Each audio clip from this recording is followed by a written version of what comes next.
bir zarrasan şu koynotda, bekorga yaralgan bo'lmagandirsan.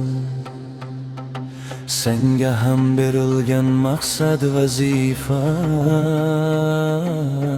yoki sen oddiy mazmunsiz biror toifa.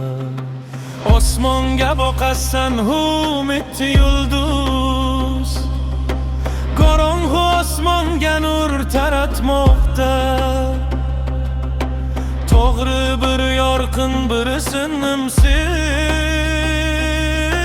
lek ko'kda shulardan zavq yaralmoqda. Dunyo bir ko'zgudir, qaragan boqar. Kim unda nur ko'rar, kim esa zulmat. Sizning borligingiz kimgadir kerak. Siz borsiz demak ki bordir bir himmat. Gulning ham o'rni bor, tikanning ham o'z. Har bitta nafasda yashirin bir sir. Kimgadir kerakdir bitta shirin so'z. Kimgadir tabassum eng katta taqdir. Ulkan ummonlar ham asli tomchidan. Tomchisiz quriydi daryolar hatto. Sizning taqdiringiz falak ichidan o'chib ketsa agar bo'lgaydir xato. Maqsad izlamangiz uzoq yiroqdan. Sizning borligingiz eng oliy farmon. Bir qalbni yoritsak agar chiroqday, demak yashamoqdan bordir bir ma'no.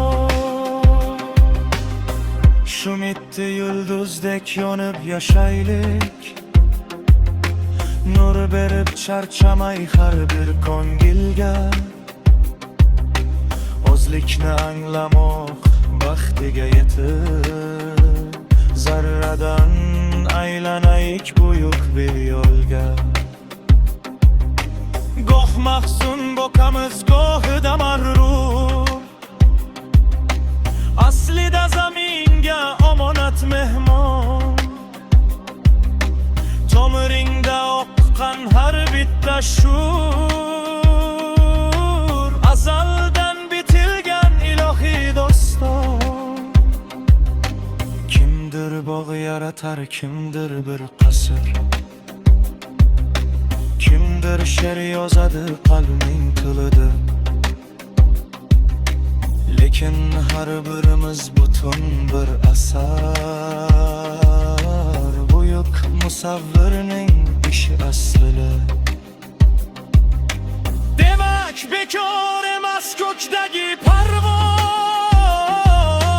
Bekor emas ekan chekilgan o'qlar. Zarradan koinot yaralgani rost. Biz bilan but bo'lar barcha sahrolar. Orzudan voz kechmay aziz inson. Sen nursan, sen kuchsan, sen bitta olam.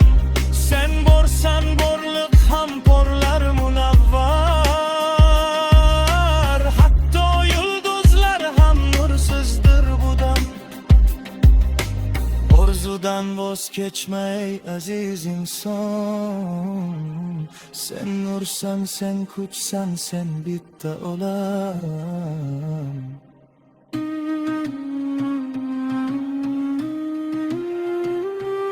Sen nursan, sen kuchsan, sen bitta olam.